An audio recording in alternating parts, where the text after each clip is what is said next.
सभी छात्रों को नमस्कार। कल हमने ट्रांसलोकेशन की परिभाषा, ट्रांसलोकेशन का डायरेक्शन और सोर्स सिंक रिलेशन के बारे में अध्ययन किया। आज हम लोग उसी टॉपिक को आगे बढ़ाते हैं।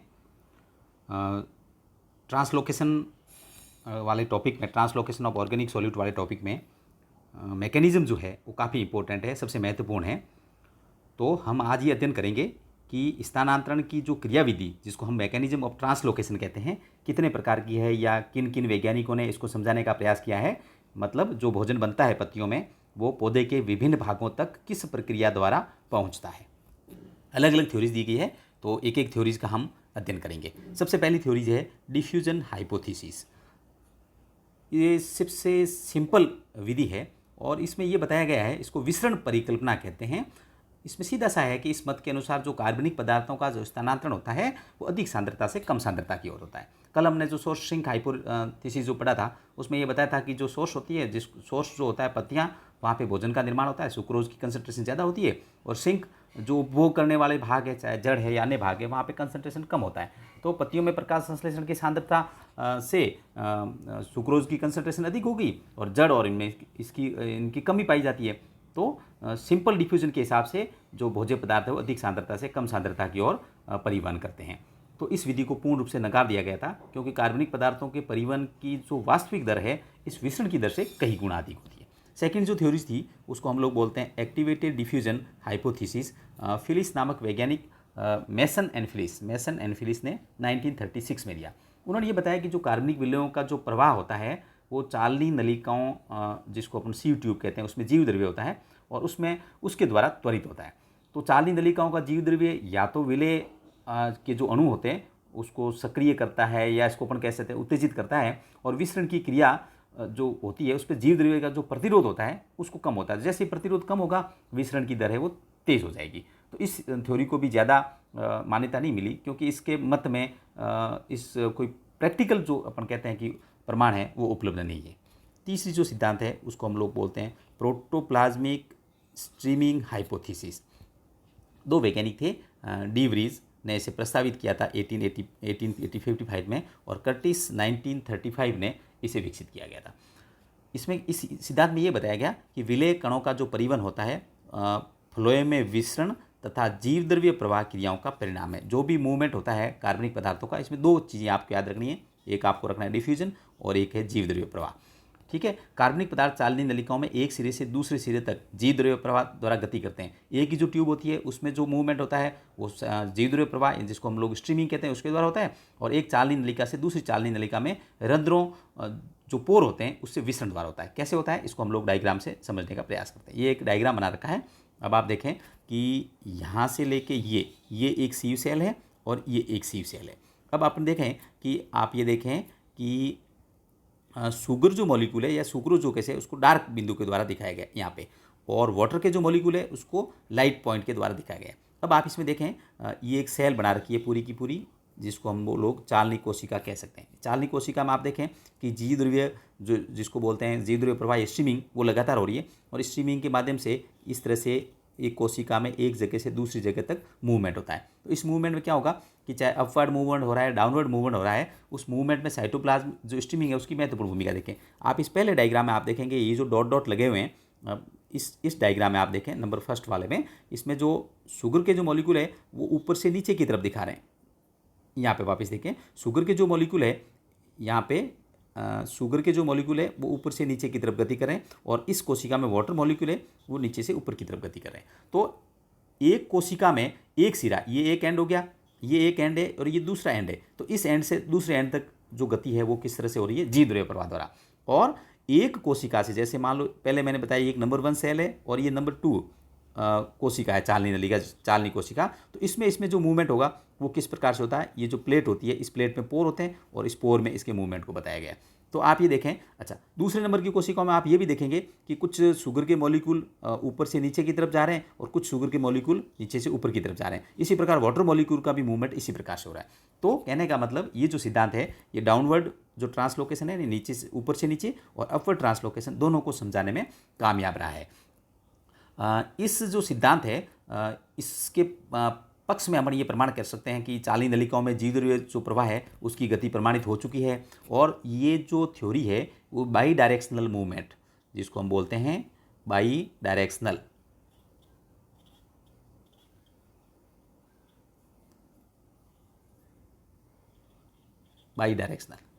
ठीक है। बाई डायरेक्शनल का मतलब ये हुआ कि दोनों दिशाओं में जो गति है अपवर्ड और डाउनवर्ड दोनों दिशाओं में हो रही है, उसको थोड़ा सा साबित करता है।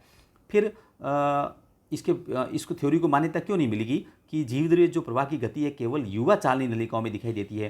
परिपक्व जो चालनी नलिकाएं हैं उसमें जो स्ट्रीमिंग, जिसको हम लोग बोलते हैं जीवद्रव्य प्रवाह गति, जीवद्रव्य प्रवाह, वो इसमें स्ट्रीमिंग मूवमेंट जिसको हम बोलते हैं, वो इसमें मैच्योर में आपको देखने को नहीं मिलेगी। इसी प्रकार इसकी जो स्पीड होती है वो धीमी होती है, जबकि कार्बनिक पदार्थों का जो परिवहन होता है वो तेज़ी से होता है। इसलिए इस सिद्धांत को ज़्यादा मान्यता नहीं मिल पाई। अब हम नेक्स्ट थ्योरी लेते हैं जिसको बोलते हैं ट्रांससेलुलर स्ट्रीमिंग, और इस थ्योरी को थेने नामक वैज्ञानिक ने 1964 में प्रतिपादित किया। उन्होंने क्या बताया कि चालनी नलिकाओं में जो प्रोटीन नलिकाकार तंतु या ट्यूबुलर स्ट्रैंड पाए जाते हैं, जो चालनी रंध्रों से होकर एक चालनी कोशिका से दूसरी चालनी कोशिका तक निरंतर होते हैं। कार्बनिक पदार्थों का परिवहन इन स्ट्रैंड के माध्यम में क्रमांकुंचन या जिसको पेरिस्टाल्टिक मूवमेंट कहते हैं के द्वारा होता है। अब ये जो सिद्धांत है, इस सिद्धांत में को ज़्यादा मान्यता प्राप्त नहीं हुई, क्योंकि इलेक्ट्रॉन सूक्ष्मदर्शी द्वारा जब इस प्रकार के साइटोप्लाज्म ट्यूबुलर स्ट्रैंड की बारे में जानकारी प्राप्त करना चाहा तो ये जानकारी नहीं मिली। आप लोगों को डायग्राम में मैं दिखाता हूँ। ये देखो, ये एक डायग्राम बता रखा है, तो जिसमें से ये जो एक है ये सीव सेल है और ये दूसरी सीव सेल है। आप देखें कि इस जो सीव प्लेट है उसके माध्यम से ये इस प्रकार के जो स्ट्रैंड दिखाई दे रहे हैं, ये देखो यहाँ नाम लिख रखा है ट्रांससेलुलर स्ट्रैंड, पूरे के पूरे जो इस प्रकार से इस कोशिकाओं में दिखाई दे रहे हैं। तो उन्होंने बताया था कि इसमें लगातार क्रमांकुंचन का मतलब कम ज़्यादा मूवमेंट होता है और इस मूवमेंट के माध्यम से ही ये गति पाई जाती है। तो इस थ्योरी को ज़्यादा मान्यता नहीं मिल पाई। नेक्स्ट जो थ्योरी है नंबर 5 पे जो सिद्धांत दिया गया है उसको अपन बोलते हैं इलेक्ट्रो ऑस्मोसिस हाइपोथेसिस। दो वैज्ञानिक थे, फैनसम 1957 और स्पेनर 1958, ये दोनों वैज्ञानिक थे। उन्होंने इस सिद्धांत को प्रतिपादित किया। ये सिद्धांत क्या कहता है, इसको भी हम लोग डायग्राम से समझने का ही प्रयास करते हैं। ये आपके सामने डायग्राम है। तो इन्होंने बताया कि चालनी नलिकाओं में चालनी पट्टिका पर विद्युत विभव उपस्थित होता है। पट्टिका कौन सी है, ये जो पोर्शन दिखा रखा है इसको लार्ज करके, ये चालनी पट्टिका जिसको हम लोग सीयू प्लेट कहते हैं, इस पर विद्युत विभव उपस्थित होता है जो विलेय कणों के परिवहन के लिए उत्तरदायी है। आप लोग देखें यहाँ प्लस प्लस से दिखा रखा है ऊपर की तरफ और नीचे की तरफ। अब चालनी नलिकाओं में जल और विलेय कणों का जो संचालन होता है वो विद्युत प्रवणता के अनुरूप होता है और वो अधिक धनावेश से कम धनावेश की ओर होगा। पहली चीज़ तो ये है कि प्लेट पर विद्युत विभव उपस्थित होता है, दूसरा अधिक धनावेश से कम धनावेश की ओर होगा। और इस विद्युत प्रवणता को बनाए रखने के लिए जो कार्य होता है वो पोटेशियम आयन, यहाँ पे आप देखें K+ आयन की सबसे महत्वपूर्ण भूमिका होती है इसको बनाने में। ये जो K+ आयन होते हैं इसका सर्कुलेशन पाया जाएगा, जिसको हम लोग बोलते हैं हिंदी में परिसंचरण, सर्कुलेशन। तो सबसे महत्वपूर्ण भूमिका किसकी है, विद्युत विभव आपको याद रखना है और सर्कुलेशन वाला जो टॉपिक है वो आपको याद रखना है। K+ आयनों की सांद्रता चालनी पट्टिका के ऊपर की ओर अधिक, चालनी पट्टिका के ऊपर वाला पोर्शन कौन सा हो गया, ये वाला पोर्शन है, ये ऊपर वाला पोर्शन है। तो यहाँ पोटेशियम आयन है, इसकी सांद्रता अधिक होती है और नीचे की तरफ इस तरफ जो होगी वो यहाँ पे कितनी होगी, इसकी लेस कंसंट्रेशन यानी कम होगी, किसकी, पोटेशियम आयनों की। विलेय अणु K+ के साथ विद्युत प्रवणता की दिशा में ऊपर से नीचे की ओर गति करेंगे। ये अपने को पता है कि यहाँ जैसे धनायन ज़्यादा है और यहाँ पोटेशियम ज़्यादा है, तो हमेशा जो मूवमेंट है, आप इसमें देखो, इसमें एरो से जो मूवमेंट बताया गया है वो कहाँ बताया गया है, ये देखो एरो में जो मूवमेंट बताया गया है वो नीचे बताया है, यानी विलेय कण ऊपर से नीचे की तरफ गति कर रहे हैं। जब विलेय कण ऊपर से नीचे की तरफ गति करेंगे तो पोटेशियम जो आयन है वो भी विलेय कणों के साथ ऊपर से नीचे की तरफ गति करेंगे। जबकि ये सिद्धांत ये बताता है कि विद्युत प्रवणता अगर बराबर होगी या नीचे की तरफ ज़्यादा होगी तो ये रुक जाएगा। उसमें ऐसी स्थिति में क्या होता है कि इसके पास में आप ये लोग देखें, ये जो सेल है इसको हम लोग बोलते हैं कंपेनियन सेल, सहायक कोशिकाएं, जो कि फ्लोएम का ही पार्ट होता है। तो उस समय जब पोटेशियम आयनों की कंसंट्रेशन नीचे की तरफ ज़्यादा होने लगती है, तब कंपेनियन सेल एटीपी का यूज़ करते हुए इन K+ आयनों को एब्जॉर्ब करके वापस ऊपर की तरफ, ये देखो एरो जो बता रखा है, वापस ऊपर की तरफ मूव करवा देती है। K+ ion are pumped back to the upstream side through adjoining companion cell. जो उसके आसपास जो सहकोशिकाएं होती है, वो सहकोशिकाएं पोटेशियम आयनों को ग्रहण कर एटीपी का यूज़ करते हुए इस पोटेशियम आयनों को वापस ऊपर की तरफ प्रवाह कर देती है। तो फिर अपन देखेंगे कि ऊपर की तरफ जो है कंसंट्रेशन वापस ज़्यादा हो जाएगी, नीचे की तरफ कम होगी, और इसके साथ पोटेशियम आयनों के साथ जो विलय के जो अणु है या ऑर्गेनिक जो सॉल्यूट्स है वो ऊपर से नीचे की तरफ गति करेंगे। अब इस सिद्धांत के पक्ष में क्या प्रमाण है कि हम लोग ज़्यादातर ऑब्जर्व करते हैं कि जब पोटेशियम आयनों की कंसंट्रेशन कम होती है तो स्थानांतरण की दर में कमी देखेगी, और चालनी नल पट्टिका के दोनों तरफ विभव की जो अपन कहते हैं उपस्थिति, इसकी भी वैज्ञानिकों ने पुष्टि की है। दोनों तरफ विभव देख सकते हैं। वीकनेस जिसको अपन बोलते हैं इस थ्योरी का ये गया है कि इसमें केवल धनायनों का ही परिवहन स्पष्ट किया जा सका है, लेकिन सबसे महत्वपूर्ण है कि जो स्थानांतरण है वो केवल एक डायरेक्शन में बता रहा है। हमेशा इसमें स्थानांतरण कैसे हो रहा है? डाउनवर्ड हो रहा है, ऊपर से नीचे की तरफ, जबकि हम लोग ट्रांसलोकेशन में ये जानते हैं कि जो स्थानांतरण होगा वो अपवर्ड और डाउनवर्ड दोनों दिशाओं में या लेटरल भी हो सकता है। तो ये भी आपको ध्यान रखना है।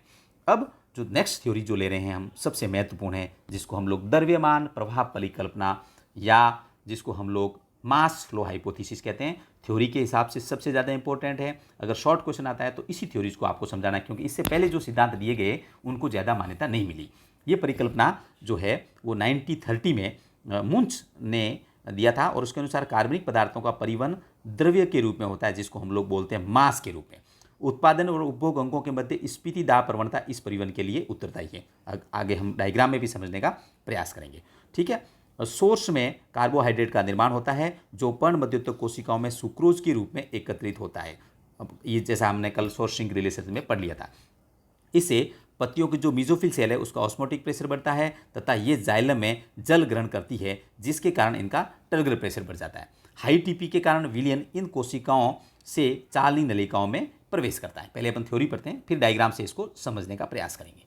अब आप देखें, पर्ण मध्योतक कोशिका में फोटोसिंथेसिस के कारण शर्करा की सांद्रता बनी रहती है, जिससे स्फीति दाब भी बना रहता है। इसके विपरीत जड़ या उपभोग जो केंद्र, जिसको हम लोग सिंक कहते हैं, में कार्बनिक पदार्थों का उपभोग होता है या संग्रहण होता है, जिससे इनका ऑस्मोटिक प्रेशर कम होता है और टर्गर प्रेशर भी कम बना रहता है। इस प्रकार पर्ण मध्योतक और उपभोग सिरों के मध्य स्फीति दाब प्रवणता उत्पन्न हो जाती है। तीसरी जो चीज है वो हम लोग यहाँ अध्ययन करेंगे। फ्लोएम के दोनों सिरों के मध्य उत्पन्न टर्गर प्रेशर प्रवणता के कारण विलयन है, जिसको हम लोग उसमें घुलनशील विलय और जल होते हैं, का मास फ्लो द्रव्य प्रवाह पत्तियों से जड़ की ओर फ्लोएम में होता है। जड़ों और उपभोग वाले सिरों पर शर्करा का उपभोग हो जाता है तथा इसका स्टार्च में स्टोरेज हो जाता है तथा जल पुनः जाइलम में विसरित हो जाता है तथा इसका ऊपर की ओर परिवहन होता है। ये थ्योरी पढ़ी। अब डायग्राम से हम लोग इसको समझने का प्रयास करते हैं। यहाँ पे देखें, ये ऊपर की तरफ बना रखी है पर्ण मध्योतक कोशिका है, यानी ये जो पोर्शन है ये कौन सा है? ये है सोर्स लीफ के अंदर, ठीक है। फोटोसिंथेसिस जब होगा तो फोटोसिंथेसिस से ग्लूकोज का निर्माण होता है और ग्लूकोज जो है वो सुक्रोज में परिवर्तित हो जाती है। जैसा कि हमने कल बताया कि ट्रांसलोकेशन होगा वो सुक्रोज में होगा। अब जैसे ही सुक्रोज पर्ण मध्योतक कोशिकाओं में, जब इसकी जल की पर्ण मध्योतक कोशिकाओं में सुक्रोज की जो कंसंट्रेशन है वो बढ़ेगी, तो कंसंट्रेशन बढ़ने से इसका ऑस्मोटिक प्रेशर बढ़ गया। ऑस्मोटिक प्रेशर बढ़ने से जाइलम जो पोर्शन, यहाँ देखो ये जाइलम इसके साथ लगा हुआ है, ये जाइलम का जो पोर्शन है पत्तियों का, उसमें से जल ये, अच्छा, जब ऑस्मोटिक प्रेशर बढ़ेगा तो टर्गर प्रेशर भी बढ़ना शुरू हो जाएगा, और टर्गर प्रेशर बढ़ने से जल है वो जाइलम से किस में आ जाएगा? पर्ण मध्योतक कोशिकाओं में आना शुरू हो जाएगा। जैसे पर्ण मध्योतक कोशिकाओं में आना शुरू होगा, इसका मतलब क्या होगा कि यहाँ पे एक जिसको हम लोग बोलते हैं कि ग्रेडियंट उत्पन्न होगा। क्यों ग्रेडियंट उत्पन्न होगा? कि सोर्स के अंदर इस ऑस्मोटिक प्रेशर और टर्गर प्रेशर ज़्यादा है, जबकि नीचे की तरफ आप देखें सिंक, जिसको हम लोग यहाँ एग्जाम्पल में जड़ कोशिकाएँ कहते हैं, उसमें कमी है। क्यों? क्योंकि यहाँ कार्बनिक पदार्थ नहीं है। तो इस वजह से जो मूवमेंट है वो कहाँ होगा? ऊपर से नीचे की तरफ होगा। लेकिन इस मूवमेंट में क्या क्या होगा? ये आप देखो, ये जो डायरेक्शन है ये किसको दिखा रखा है? फ्लोएम को दिखा रखा है। तो इस फ्लोएम में आपको ये ध्यान रखना है कि घुलनशील विलय, ठीक है, घुलनशील विलय में क्या क्या हो जाएगा? आपके जल और कार्बनिक पदार्थ होंगे और जल का प्रवाह, यानी जल के साथ मास फ्लो के रूप में ऊपर से नीचे की तरफ इसका प्रवाह शुरू हो जाएगा। अब जो रूट कोशिका है वो स्टोरेज करती रहती है या कंजप्शन करती रहती है, तो इससे क्या होगा कि एक जो ग्रेडियंट है वो लगातार बना रहता है। वो किस लिए बना रहता है कि ऊपर की तरफ फोटोसिंथेसिस से शुगर लगातार बन रही है और नीचे यूटिलाइज हो रही है, इस वजह से ये जो ग्रेडियंट है वो लगातार बना रहेगा। अब जैसे जैसे स्टोर होना शुरू हो जाएगा शर्करा के रूप में या स्टार्च के रूप में रूट के अंदर स्टोर होगा, तो उस समय जो वाटर है वो वापस कहाँ चला जाएगा, जाइलम के अंदर चला जाएगा और जाइलम से इसका प्रभाव होता है। तो इसमें जाइलम और फ्लोएम दोनों की एक्टिविटी को साथ में दर्शाया गया है। इसको थोड़ा सा क्लियर और हम लोग कैसे कर सकते हैं, इस डायग्राम को आप देखें। यहाँ पे आपको क्लियर पता लगेगा। यहाँ पे आप देखें फ्लोएम को अलग बता रखा है, जाइलम को अलग बता रखा है। ये सोर्स है, लीफ सेल है, शुगर का निर्माण हुआ, शुगर है वो कॉम्पेनियन सेल में मूवमेंट हो गया, मीजोफिल सेल से कॉम्पेनियन सेल हो गया। जैसा कि कल बताया था कि जो ऑर्गेनिक सॉल्यूट्स होते हैं कार्बनिक विलेय, वो कंपेनियन सेल से फिर सीव ट्यूब में जाते हैं। तो ये कंपेनियन सेल से ये पूरा फ्लोएम का जो पोर्शन इसमें सीव ट्यूब बताया। तो जो रेड कलर दिखा रखा है ये पूरा का पूरा आपके कह सकते हैं कि अपन सुक्रोज है। सुक्रोज की कंसंट्रेशन ज़्यादा होगी। अच्छा, कंसंट्रेशन ज़्यादा होने से यहाँ देखो, जैसे कंसंट्रेशन ज़्यादा होगी तो ये जो पोर्शन है जिसको हम लोग सीव सेल कहते हैं, इसका ऑस्मोटिक प्रेशर इसमें इकट्ठा होने से इसका ऑस्मोटिक प्रेशर बढ़ गया।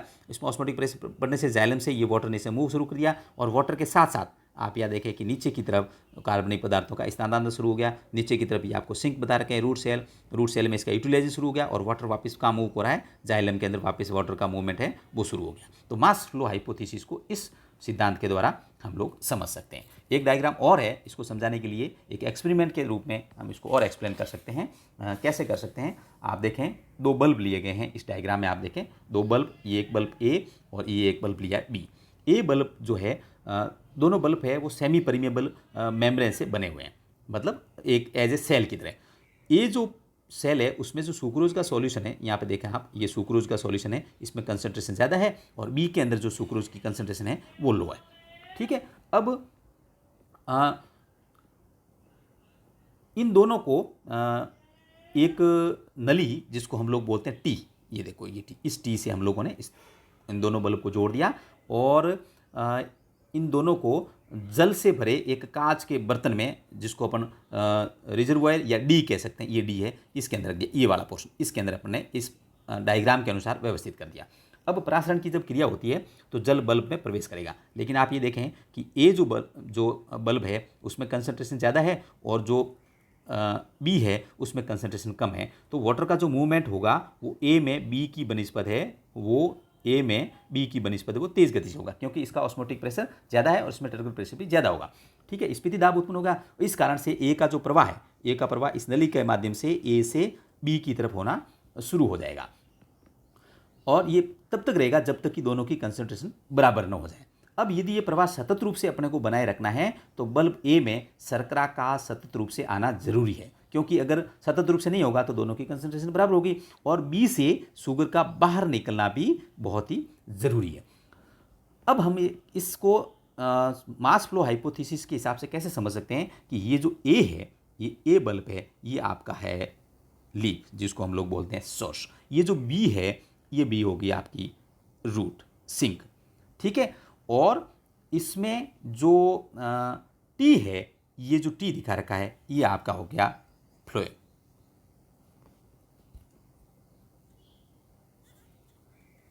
क्योंकि इसमें वाटर और शुगर दोनों इस फ्लोएम के माध्यम से प्रवेश करते हैं। और जो डी है, डी जो दिखा रखा है, ये हो गया जाइलम। तो इस एक्सपेरिमेंट के द्वारा यानी ए और बी को जोड़ने वाली नली है वो फ्लोएम हो गया, सीव ट्यूब होगी, जिससे द्रव्यमान का प्रवाह होता है तथा जल से भरा हुआ जो बर्तन डी है वो एक प्रकार से हो गया जाइलम की वाहिका के थ्रू। तो इस एक्सपेरिमेंट के द्वारा ही मास फ्लो हाइपोथेसिस को हम लोग समझ सकते हैं।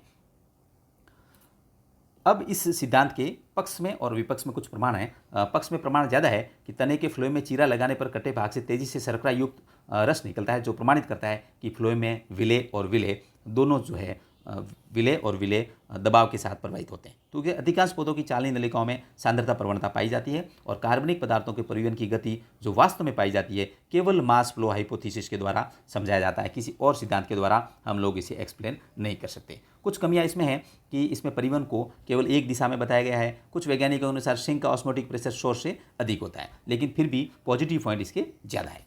अब एक थोड़ा सा आपको ये भी ध्यान रखना, शॉर्ट क्वेश्चन आ सकता है कि ट्रांसलोकेशन की जो प्रक्रिया है उसको कौन कौन से कारक प्रभावित करते हैं। तो सबसे मेन जो है वो इसका तापमान है। उपयुक्त तापमान 25 से 35 डिग्री है, कम या ज़्यादा होने पर ट्रांसलोकेशन प्रभावित होगा।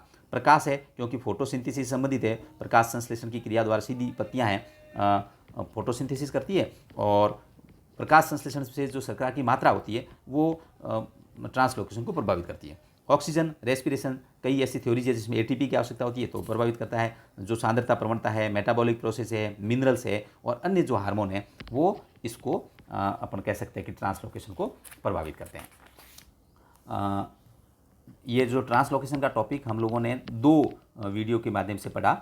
अब आप लोगों के लिए 5 क्वेश्चन मैं दे रहा हूँ, 3 शॉर्ट क्वेश्चन और इसी टॉपिक में से ट्रांसलोकेशन में से। शॉर्ट क्वेश्चन में आपको ये बताना है कि कार्बनिक विलयों के स्थानांतरण से आप क्या समझते हैं, पहला शॉर्ट क्वेश्चन। दूसरा आपको बताना है सोर्स और सिंक को परिभाषित करते हुए, सोर्स और सिंक को डायग्राम से आपको परिभाषित करना है। और मेजर क्वेश्चन में आपको ये बताना है कि द्रव्यमान प्रवाह परिकल्पना, जिसको मास फ्लो हाइपोथेसिस कहते हैं, उसको विस्तार पूर्वक समझाते हुए और इसके पॉजिटिव और नेगेटिव एस्पेक्ट दोनों के बारे में तुलना करनी। धन्यवाद।